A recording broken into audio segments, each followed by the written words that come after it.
পরবর্তী ব্যক্তিত্ব Luis Braille. পৃথিবীতে অগণিত মানুষের আনাগোনার মধ্যে এমন অনেক মহাপুরুষের আবির্ভাব হয় যাদের জন্ম বহু মানুষের নবজন্ম সূচিত করে। এমনই একজন মহাপুরুষ হলেন লুই ব্রেল। ফ্রান্সের রাজধানী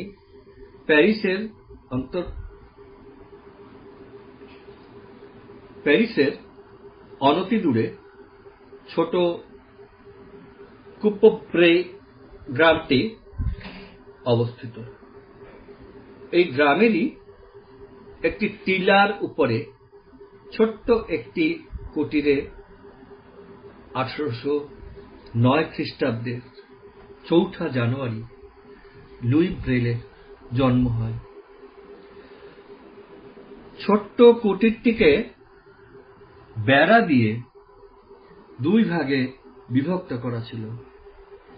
এর একটা ভাগে লুইয়ের পিতামাতা বাস করতেন, আর অপর ভাগে লুইয়ের বাবা মসিয়ে ব্রেইলের ছোট কারখানা ছিল। সেখানে তৈরি হতো ঘোড়ার ডিম। এই কারখানায় মসিয়ে ব্রেইলের ছেলে মেয়েরা পিতার যন্ত্রপাতি নিয়ে খেলা করত। শিশু লুই একদিন একখণ্ড চামড়া ও চামড়া সেলাই করার সূচ দিয়ে খেলা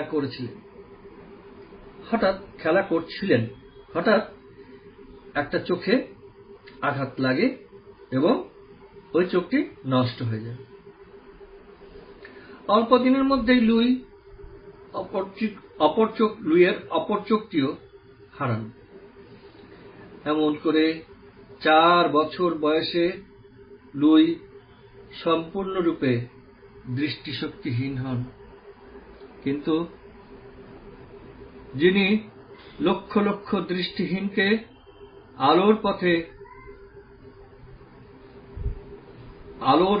পথে নিয়ে যাবেন, তিনি কখনো নিজে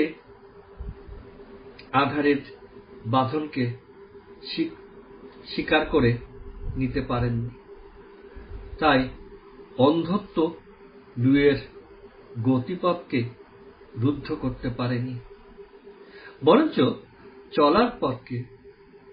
চলার পথে তাকে দুর্দমনীয় করে তুলেছিল।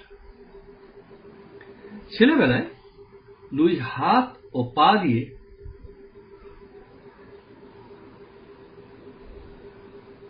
বুঝবার চেষ্টা করতেন।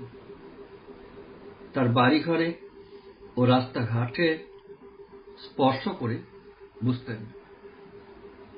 শব্দ শুনে লুই বলতে পারতেন, বাড়িতে কে এলো। ছোট একটা লাঠির সাহায্যে লুই পাহাড়ের রাস্তা দিয়ে এগিয়ে চলেন বহু দূরে। এমনি করেই লুই বড় হতে থাকে। যখন 7-8 বছর বয়স, তখন লুই পাড়ার এক স্কুলে গেলেন। এখানে লুইয়ের স্মৃতিশক্তি দেখে সবাই বিস্মিত হয়েছিলেন। স্মৃতি ও মেধার জন্য লুই সেখানে অন্যতম ভালো ছাত্র হিসাবে গণ্য হয়েছিলেন। কিন্তু নিজে বই পড়তে পারতেন না, আর পারেন না বলে কত রাত ফুপিয়ে ফুপিয়ে কেঁদেছেন তার ঠিক নেই। এই অক্ষমতার কথা লুই কোনোদিনই ভোলেননি। মৃত্যুর পূর্বে লুইয়ের বাবা লুইকে প্যারিসের ভ্যালেন্টিন হোয়ের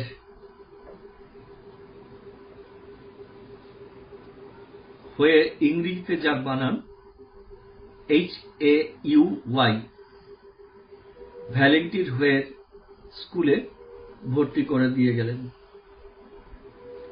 1784 খ্রিস্টাব্দে ভ্যালেন্টিন হোয়ে এই স্কুলটি প্রতিষ্ঠা করেছিলেন। যতটা জানা যায় এটা দৃষ্টিহীনদের প্রথম বিদ্যালয়। এখানে মোটা কাগজের উপরে ঠেলে তোলা অক্ষরের সাহায্যে শিক্ষা দেওয়া হতো, আর দৃষ্টিহীনরা হাতের স্পর্শ দ্বারা এগুলো পড়ত। এর সাথে কিছু কুটির শিল্পের কাজ, গান বাজনা শিক্ষা দেওয়া হতো।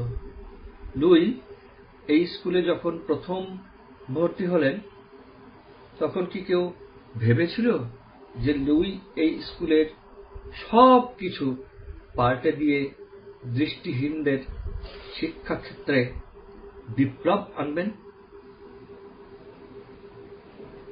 লুই যথাসময়ে এখানকার শিক্ষা সমাপ্ত করেন এবং প্রতিষ্ঠানের একজন শিক্ষক হন।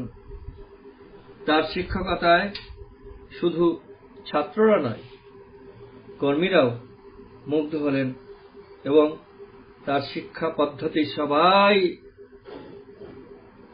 আদর্শ হিসাবে গণ্য করতে চেষ্টা করতে। লুই প্রথম বুঝেছিলেন যে দৃষ্টিহীনদের শিক্ষা দিতে গেলে তাদের লেখাপড়ার ব্যবস্থাকে যতটা সহজ করা সম্ভব তাই করতে হবে। সাধারণত আঙুলের মাথায় স্পর্শ শক্তি বেশি এবং এর সাহায্যে দৃষ্টিহীনেরা ঠেলে তোলা সরল রেখা বা বৃত্তচাপ অপেক্ষা উঁচু বিন্দুগুলো ভালোভাবে বুঝতে পারবে। আর এই বিন্দুর সাহায্যে যদি তাদের লেখাপড়ার ব্যবস্থা করা যায় তাহলে লেখাপড়া পথটা সহজ হবে। ইতিমধ্যে চার্লস বার্বিয়ে নামে এক ফরাসি সৈনিক এক অদ্ভুত লিখন পদ্ধতি আবিষ্কার করেন। একে বলা হতো নাইট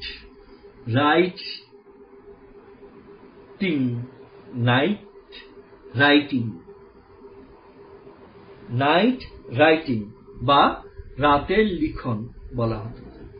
তবে এই পদ্ধতি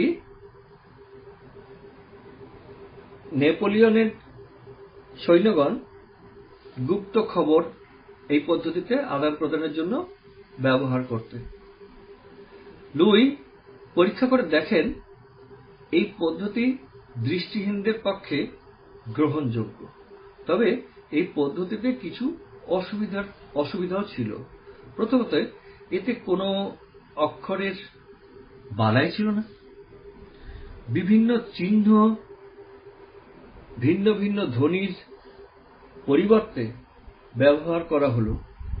তাছাড়া চিহ্নগুলো 12টা বিন্দুর সাহায্যে গঠিত হতো বলে এর জন্য যথেষ্ট জায়গার বা স্থানের প্রয়োজন হতো। আর আঙুলের সাহায্যে এগুলো পড়াও সবসময় সহজ হতো না। লুই বার্বিয়ারের অনুমতি নিয়ে এই পদ্ধতিতে কিছু পরিবর্তন আনলেন। 12টা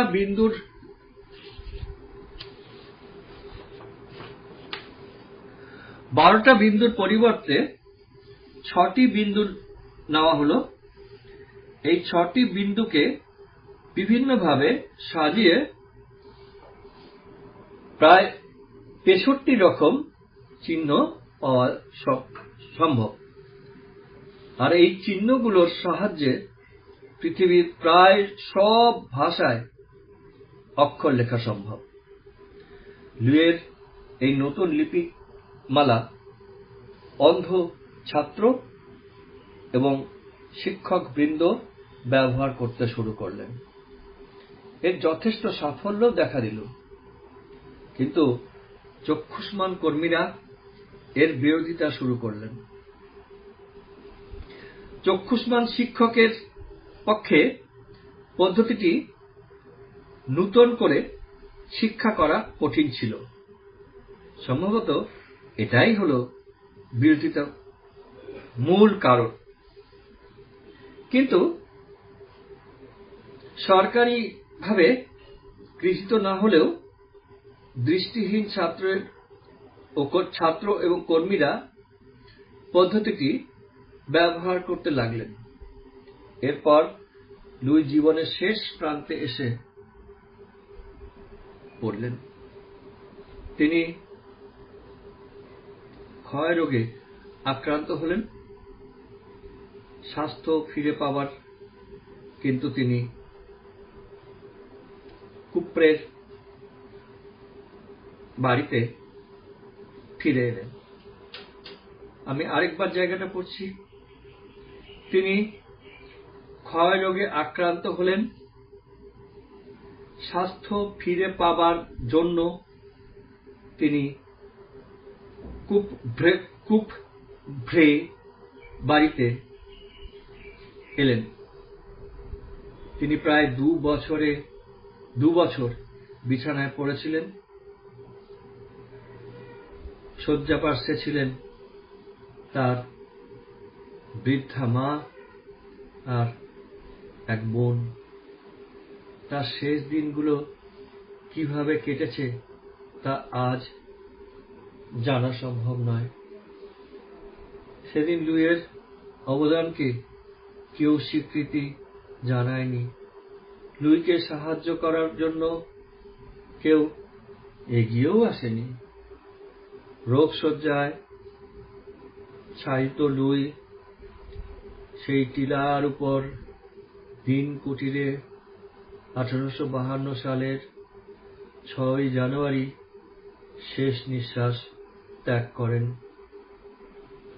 মৃত্যুর পরে লুইয়ের বাক্স খুলে দেখা গেল তাতে কতকগুলো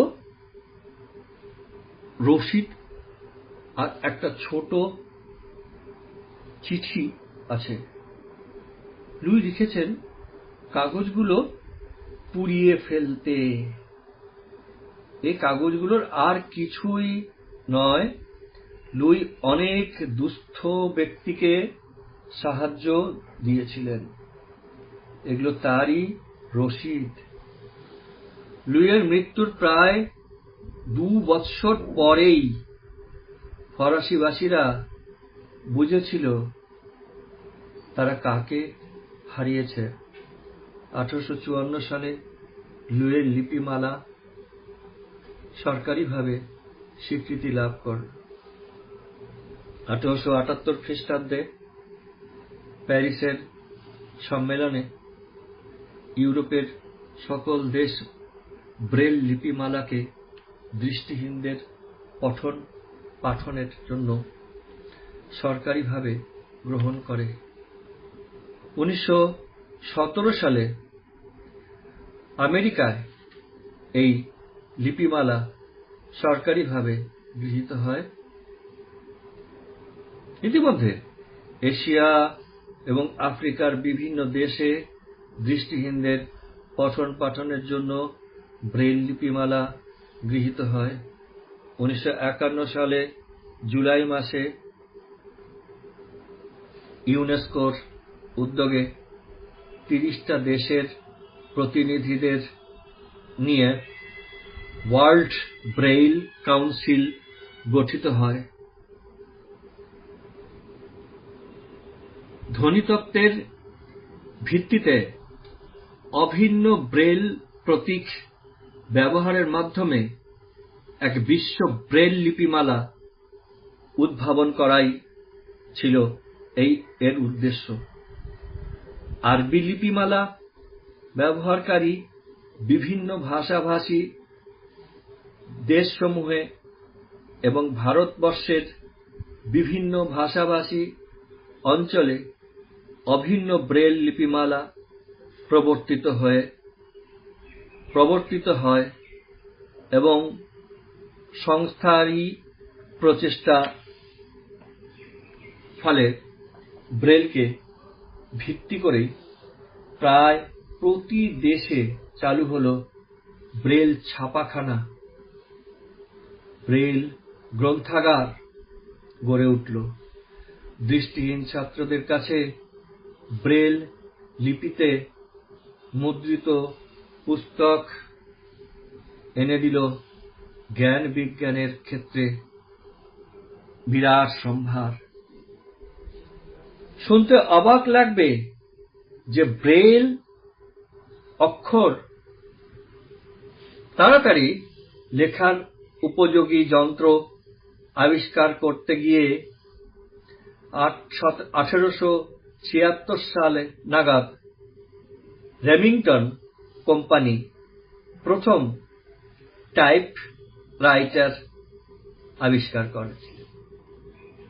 1952 সালে লুই ব্রেলের দেহাবশেষ কুপ্রভ্রের গ্রাম থেকে এনে স্থাপিত করা হয় প্যারিসের